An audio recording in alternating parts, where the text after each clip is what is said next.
À moins de 2 mois des Jeux Olympiques de Paris, les anneaux olympiques ont été accrochés à la Tour Eiffel dans la nuit du 6 au 7 juin.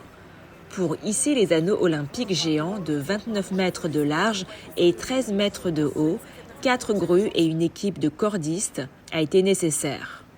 Les anneaux olympiques, fabriqués à partir d'acier recyclé, ont été fixés sur les parties les plus robustes de la Tour Eiffel. Ces 30 tonnes d'acier, confectionnées par ArcelorMittal, sont arrivées en morceaux et ont été assemblées cette semaine avant d'être hissées dans la nuit entre le premier et le deuxième étage du monument symbole de Paris. Vendredi matin, sur le parvis des droits de l'homme, la ministre des Sports, Amélie Oudéa-Castéra, est revenue sur la préparation des Jeux Olympiques. Non, au contraire, on a vraiment tout à fait bien avancé. On est très bien dans nos temps de passage. Toutes nos infrastructures sont livrées en temps, en heure, dans le respect des budgets. C'est assez exceptionnel d'ailleurs dans l'histoire des Jeux. Donc nous continuons d'avancer. La sécurité se prépare de manière extrêmement fine et poussée. Nos plans de transport sont tous prêts maintenant.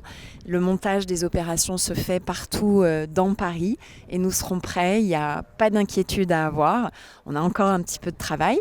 Chaque jour est important, mais on est parfaitement bien pour livrer de très grands Jeux au monde entier.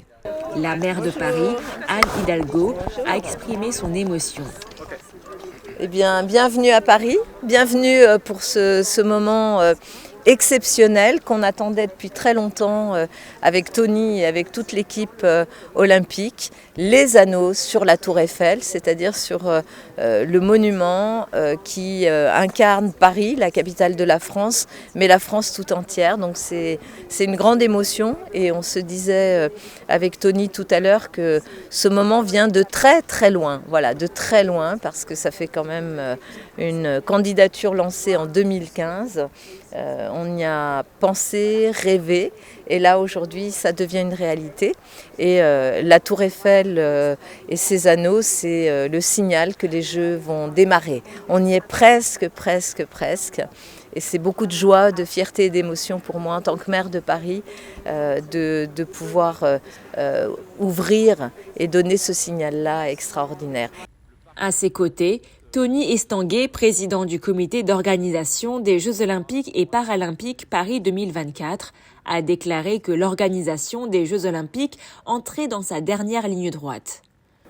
C'est clairement la dernière ligne droite, on est en train de passer les dernières étapes. On voit bien que le relais de la flamme qui bat son plein un peu partout dans le pays est en train d'allumer cette ferveur. Des millions de Français sur les routes pour accueillir ce symbole, ce retour des Jeux dans notre pays.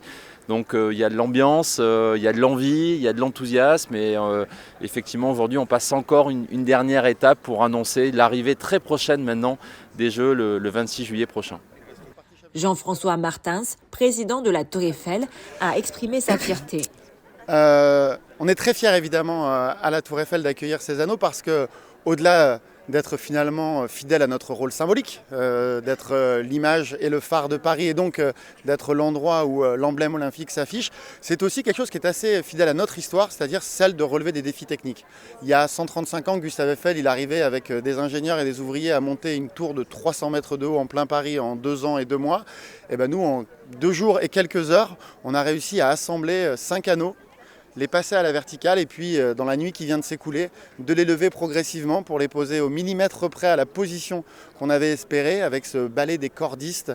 Pierre Angel, chef de projet chez ArcelorMittal, a indiqué que les anneaux seront éclairés en blanc chaque nuit et comprennent 100 000 LED.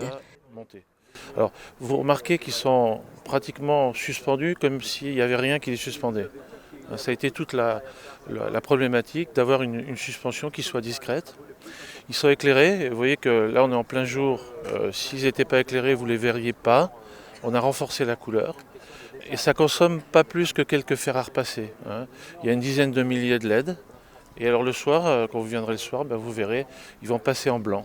Éric Niedziela, président d'ArcelorMittal, a partagé sa fierté du savoir-faire français.